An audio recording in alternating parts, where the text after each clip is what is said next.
ఓం మహాగణాధిపతయే నమః. ఓం గురుభ్యో నమః. ఓం శ్రీమాత్రే నమః. పరమేశ్వర స్వరూపమైనటువంటి జ్యోతిష, వాస్తు మరియు ఇతర అనేకమైనటువంటి శాస్త్రములను మనకు అందించినటువంటి మహర్షులకి నమస్కారం. హయగ్రీవ హయగ్రీవ హయగ్రీవేతియో వదేత్తస్య రిస్సరతే వాణి జహ్నుకన్యా ప్రవాహవత్. అరుణాం కరుణాతరంగితాక్షీం ధృతపాశాంకుశపుష్పబాణచాపాం అనిమాదిభిరావృతాం మయూకైః అహమిత్యేవ విభావయే భవానీం. శ్రీమాత్రే నమః. ప్రేక్షకులకి ఆ లలితాంబిక అమ్మవారి యొక్క అనుగ్రహం మరియు ఆ పితృదేవతల యొక్క అనుగ్రహం పరిపూర్ణంగా కలగాలని మనస్ఫూర్తిగా కోరుకుంటూ మనం ఈరోజు వార ఫలితాల్లో డిసెంబర్ 24వ తేదీ నుంచి డిసెంబర్ 30వ తేదీ వరకు ఉన్నటువంటి ఫలితాలు ఏమిటి, ఇక్కడ మీరు ఏ విషయాలు జాగ్రత్తగా ఉండాలి, ఏ విషయాలు మీకు అనుకూలంగా ఉన్నాయి, తీసుకోవాల్సినటువంటి జాగ్రత్తలతో పాటు పరిహార మార్గం ఏమిటి అనేటువంటి విషయాలు చెప్తుంది. నేనైనప్పటికీ కూడా చెప్పిస్తుంది సాక్షాత్ లలిత అమ్మవారిగా భావిస్తూ ఒక్కొక్క రాశి గురించి మనం ముందుకు వెళ్దాం.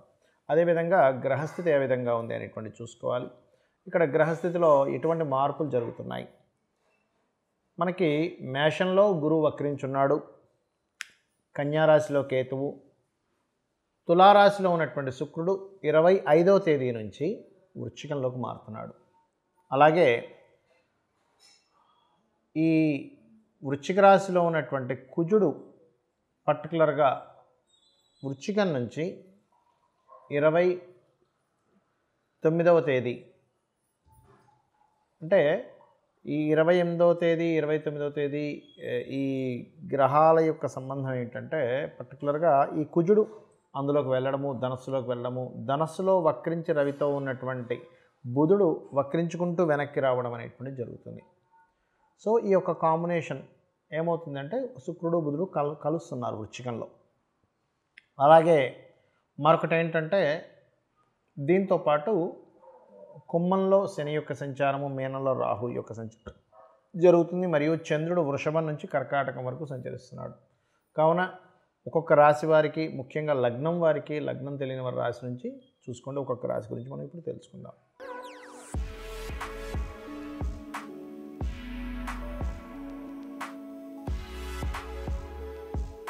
మిథున లగ్నము, మిథున రాశి. మీరు ప్రధానంగా ఈ యొక్క వారంలో మీ రాశ్యాధిపతి 7వ స్థానం నుంచి 6వ స్థానంలోకి వస్తున్నాడు.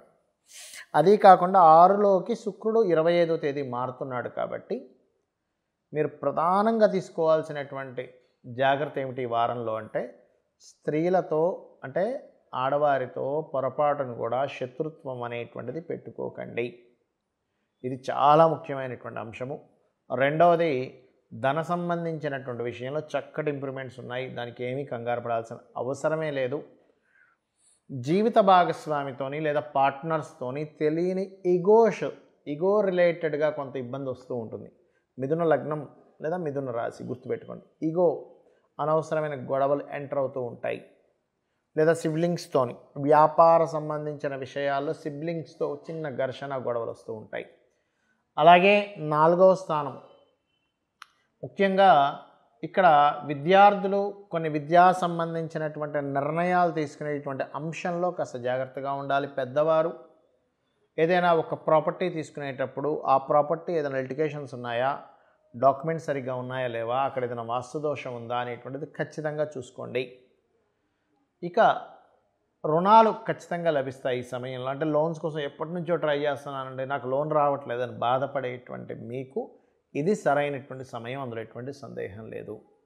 సామాజికమైనటువంటి కొన్ని పనులు చేసేటప్పుడు కానీ, సమాజ సంబంధించిన విషయాల్లో కానీ కొంచెం తెలియకుండానే మనం ఒక్కోసారి ఏదైనా స్పీచెస్ అవి ఇచ్చేటప్పుడు కొంచెం ఉద్రేకంగా ఇస్తూ ఉంటాం. ఈ విషయంలో కొంచెం కంట్రోల్గా ఉండాలి. అలాగే జాబ్ సంబంధించినటువంటి విషయాలలో చూసుకున్నట్లయితే విదేశీ ఉద్యోగ అవకాశాలు లేదా విదేశాల్లో ఉన్నటువంటి కంపెనీస్తో టైఅప్ అవ్వడము, విదేశీ కంపెనీల ద్వారా మీరు ఇక్కడ జాబ్స్ చేయడము, ఇటువంటి యోగాలు ఎక్కువగా ఇప్పుడు మీకు ప్రజెంట్ ఉన్నాయి. ఇక్కడ ముఖ్యంగా ఏంటంటే భూములు, గృహాలకు సంబంధించిన విషయంలోని, అదేవిధంగా పార్ట్నర్స్ వివాదాల విషయంలోని స్త్రీలతో మాట్లాడేటప్పుడు అంటే స్త్రీలతో అనవసరమైన గొడవల విషయంలోని కాస్త జాగ్రత్త వహించాలి అనేటువంటిది మీరు గుర్తుపెట్టుకోండి. ఇక మీరు చేయవలసినటువంటి దేవతా ఆరాధన ఏమిటి?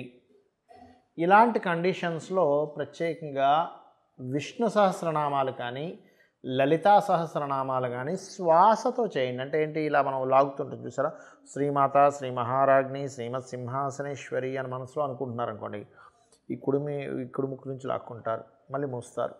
చిదగ్నికుండ సంభూత దేవకారీ సముద్యత, రెండు మూసేసరిగా వదిలేటప్పుడు మళ్ళీ ఉద్యద్భాను సహస్రాభ చతుర్బాహు సమన్విత అని వదులుతారు. అట్లా తీసుకోవడం చేయడం చేస్తే ఏమవుద్దంటే, ఇక్కడ మీ పంచమాధిపతి అంటే ఉపాసనా కారకుడు స్కార్పియో సైన్లో ఉన్నాడు. ఇలా శ్వాస ద్వారా చేసేటువంటి ప్రక్రియ ద్వారా మీకు అనవసరమైన శత్రుత్వాలు కానివ్వండి, అనవసరమైన గొడవలు కానివ్వండి, అనవసరమైనటువంటి వాటిల్లో ఇరుక్కోవడం అనేటువంటిది ఉండదు. ఇది గుర్తుపెట్టుకోండి. ముఖ్యంగా మనం తెలుసుకోవాల్సినటువంటిది ఈ గోచార ఫలితాలతో పాటు జన్మజాతక ఫలితాలు ఈ మోస్ట్ ఇంపార్టెంట్. మనము ఈ జన్మలో ఏదైనా గొప్ప విషయాలు మనం చేయగలుగుతున్నామన్నా, గొప్ప జన్మ ఎత్తామన్నా, లేకపోతే ఇబ్బంది పడుతున్నామన్నా, మనం ఏదైనా ఒక పర్టికులర్గా ఎవరూ సాధించలేనటువంటి అంశాలు మనం సాధిస్తున్నామన్నా, లేకపోతే ఎనీథింగ్ మన లైఫ్లో జరిగే ప్రతి అంశము కూడా మనము పాస్ట్ లైఫ్లో చేసుకున్నటువంటి పుణ్యం కానివ్వండి, సాధన కానివ్వండి, చేసుకున్న కర్మ ఆధారంగానే ఈ జన్మ మనకి జరుగుతూ ఉంటుంది అనేటువంటిది మన శాస్త్రాల్లో ఉన్నటువంటిది. అయితే దీన్ని మరి యాజ్ ఇట్ ఈజ్గా మనం చేసుకున్న కర్మ యాజ్ ఇట్ ఈజ్గా అలాగే జరుగుతుందా, దాన్ని ఏదైనా మార్చుకునే స్కోప్ ఉందా అంటే, దానికి ఎలా మార్చుకోవాలి, ఏ దేవతా అనుగ్రహం పొందితే ఆ ఉన్న కర్మని మనం తగ్గించుకోవచ్చు, లేదా ఆ కర్మను మనం ఈజీగా అనుభవించవచ్చు. ఎలా అంటే కొన్నిసార్లు కర్మ తొలగదు, కానీ ఆ కర్మని మనం అర్థం చేసుకుంటే క్లియర్ అయిపోతుంది. అంటే అది ఈజీగా మనం అనుభవించగలుగుతాం అన్నమాట. దానికి ఏమిటి ఆధారము అంటే జ్యోతిష్శాస్త్రం. ఈ జ్యోతిష్శాస్త్రంలో మీ యొక్క జన్మజాతకం గురించి తెలుసుకోవాలంటే మీ యొక్క date, time, month, place of birth అంటే ఎక్కడ పుట్టారు, ఏ సమయంలో పుట్టారు, ఏ నెలలో ఏ తారీఖున పుట్టారు అనేటువంటిది కావాలి. దీని ద్వారా మీ యొక్క లగ్నం అనేటువంటిది ఏంటో తెలుస్తుంది. సమయము, ప్రదేశం వల్ల. లగ్నం అంటే ఎవరో కాదు, జీవుడు. అంటే అది స్త్రీ కావచ్చు, పురుషుడు కావచ్చు. ఆ లగ్నాధిపతి ఎక్కడున్నాడు, ఎలా ఉన్నాడు అనే పొజిషన్స్ని బట్టి మీ లైఫ్ ఏంటనేటువంటిది డిసైడ్ అవుతుంది. కేవలం లైఫ్ అంటే ఒకటే కాకుండా మీ ధన సంబంధించిన విషయాలు చాలా కష్టపడిపోతుంటాం, కానీ డబ్బులు రావు. ఎందుకు రావట్లేదు? What is the reason? మీరు ఏ దేవత ఆరాధన చేసుకోవాలి, ఎటువంటి విషయాల్లో జాగ్రత్త పడాలి, ఏ మార్గంలో వెళ్ళాలి, ఎట్లా వెళ్తే మీకు డబ్బులు వస్తాయి అనేటువంటిది మీ ధన యోగం అనేది చెప్తుంది. మీ ప్రయత్నాలు ఏమిటి, మీ సిబ్లింగ్స్తో ఉండే రిలేషన్స్, థర్డ్ హౌస్, మీరు ఏ డైరెక్షన్లో, ఎందుకంటే వాస్తులు అన్ని డైరెక్షన్స్ మంచివే, కానీ మీకు ఏ డైరెక్షన్ పడుతుంది. ఎలా అంటే ఇప్పుడు మనం చూడండి, బ్లడ్ అన్ని గ్రూప్స్ రెడ్ కలర్లోనే ఉంటాయి. అలా అని మనం ఎప్పుడైనా రక్తం తక్కువ పడ్డప్పుడు ఒక యాక్సిడెంట్ అయ్యి ఒక వ్యక్తి ఏ బ్లడ్ పడితే ఆ బ్లడ్ ఎక్కించుకోడు. ఎందుకు? బికాజ్ ఆఫ్ ఆ బ్లడ్ కనబడుతున్న రంగు కాకుండా లోపల ఉన్నటువంటి ఒక గ్రూప్ ఉంది. ఆ గ్రూప్ సేమ్ గ్రూప్ వీళ్ళు ఎక్కించుకుంటేనే వీళ్ళకి ఆ ఇబ్బంది పడుతున్నటువంటి స్థితి నుంచి ఎలా బయటపడతాడో, సేమ్ యాజ్ ఇట్ ఈజ్ వర్గు అనేటువంటిది ఒకటి ఉంది వాస్తులో. ఆ వర్గు శాస్త్రం అనేటువంటిది ఏంటంటే మీకు ఏ డైరెక్షన్లో ఉంటే బాగుంటుంది. అదేవిధంగా మీ సంతాన అభివృద్ధి ఏమిటి, అసలు మీరు ఏ టైంలో వివాహం చేసుకుంటే మంచిది. ఇన్ సెన్స్ ప్రతి వ్యక్తికి కూడా 3 నుంచి 5 సార్లు వస్తుంది వివాహ సమయం అనేటువంటిది. ఎప్పుడు చేసుకుంటే మంచిది, ఎప్పుడు చేసుకోకుండా ఉంటే మంచిది, ఎప్పుడు గోచారం అనుకూలంగా ఉంది. నాట్ ఓన్లీ వివాహమే కాదు, ఇన్వెస్ట్మెంట్స్ చేయడానికి కానీ, ఏదైనా కొత్త బిజినెస్ స్టార్ట్ చేయడానికి కానీ, అదేవిధంగా ఏదైనా కొత్తగా మీరు ప్రయత్నాలు చేసేవి ఏవైనా సరే సక్సెస్ అవ్వాలన్నా, లేదా ఇక్కడ కొంతమందికి చూడండి, ఇక్కడ ఉద్యోగం ఇక్కడ చేయనా, విదేశాలకు వెళ్ళినా అని సంశయిస్తుంటారు. వాళ్ళకి విదేశాల్లో ధనయోగం, విదేశాల్లో ఉద్యోగ యోగం ఉంటే మీ జన్మజాతకంలో 10వ స్థానాధిపతి, 12వ స్థానాధిపతి కలయికలు ఉంటాయి, విదేశీ యోగాలు ఉంటాయి. అప్పుడు మీరు ఇక్కడికంటే విదేశాలకు వెళ్తే బాగా సక్సెస్ అవుతారు. అదేవిధంగా కొంతమందికి వ్యాపారమా లేకపోతే ఉద్యోగమా అని సంశయిస్తుంటారు. ఆ రకంగా మీ జన్మజాతకంలో వ్యాపారం ఉందనుకోండి, ఎంత ఉద్యోగం చేసినా అంతగా ఎదుగుదల ఉండదు. అప్పుడు మీరు వ్యాపారం ద్వారా యోగిస్తుంది, ఏ సమయంలో వ్యాపారం చేయాలి, కేవలం వ్యాపార యోగం ఉంటే సరిపోదు. ఏ సమయం మీరు 20వ ఏట చేస్తారా, 25వ ఏట చేస్తారా, 30, 35 లేదా కొంతమందికి ఇప్పుడు చూడండి కేఎఫ్సి అధినేత ఉన్నాడు. ఆయనకి 60-70 ఏళ్ల వయసులో వచ్చింది అతనికి వ్యాపార యోగాలు అనేవి. అలా ఎప్పుడు ఉన్నాయనేటువంటిది తెలియాలి. మీరు ఉద్యోగం చేస్తారా, వ్యాపారం చేస్తారా అని ఒక క్లారిటీ ఇస్తుంది. ఇలా 1, 2 కాదు, లైఫ్లో టర్నింగ్ పాయింట్స్ అని ఇవన్నీ కూడా మీ జన్మజాతకంలో ఉంటాయి. అయితే ఇక్కడ మీకు ఒక చిన్న సంశయం వస్తుంది. ఏమండి మరి ఇవన్నీ నా జన్మజాతకంలో ఉన్నప్పుడు మీరు ఎందుకు ఈ వార ఫలితాలని, మాస ఫలితాలని, ఉగాది రాగానే సంవత్సర ఫలితాలని ఎందుకు చెప్తున్నారు అంటే, ఇక్కడ మన యొక్క లైఫ్ అనేటువంటిది 2 విధాలుగా ఉంటుంది, గుర్తుపెట్టుకోండి.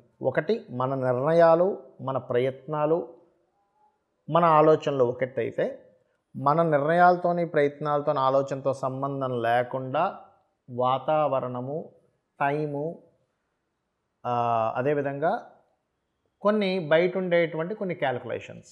అంటే ఎలా అంటే చిన్న ఉదాహరణ చెప్తాను చూడండి. ఇక్కడ నుంచి ఒక 20 కిలోమీటర్ల దూరంలో వెళ్ళాల్సినటువంటి ఒక ప్రయాణం ఉదయం 6 గంటలప్పుడు మీరు కారు వేసుకొని లేదా బైక్ వేసుకొని వెళ్తే ఒక 30 నిమిషాల్లో వెళ్ళే వ్యక్తి, అదే మీరు మంచి ట్రాఫిక్ ఉన్నటువంటి సమయంలో ఒక 9 గంటల ప్రాంతంలో, 10 గంటల ప్రాంతంలో వెళ్తే అదే 30 నిమిషాల ప్రయాణం కాస్త గంట పట్టొచ్చు, గంటన్నర పట్టొచ్చు. అదే బైక్ కదండి, మీరే నడుపుతున్నారు, మీ యొక్క వెహికలే. కానీ ఎందుకు లేట్ అవుతుంది? బికాజ్ ఆఫ్ మీ చేతుల్లో లేదు ట్రాఫిక్ అనేది. మీ చేతుల్లో కేవలం నడపడం మాత్రమే ఉంది. ట్రాఫిక్ జామ్ అయితే మీరు ఉదయం 6 గంటలకు వెళ్ళినంత 60 కిలోమీటర్ల స్పీడ్లో వెళ్ళలేరు. 20 కిలోమీటర్ల స్పీడ్లో మాత్రం వెళ్ళగలుగుతారు. ఎందుకు? బికాజ్ ఆఫ్ బయట ఉన్న ట్రాఫిక్ అలా ఉంది. లేదా బయట బాగా వర్షం పడుతుంది, లేదా బయట ఒక బిజినెస్ చేస్తున్నారు, ఆ బిజినెస్కి బయట మార్కెట్ లేదు. అప్పుడు పరిస్థితి ఏమిటి అంటే ఇట్స్ వెరీ క్లియర్. ఈ కాంబినేషన్ ఏదైతే ఉందో మీకు ఇబ్బందిని ఇస్తుంది. ఎందుకు?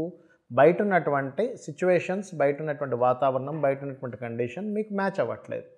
మ్యాచ్ కాని సమయంలో మీరు క్యాలిక్యులేషన్స్ తప్పుతాయి.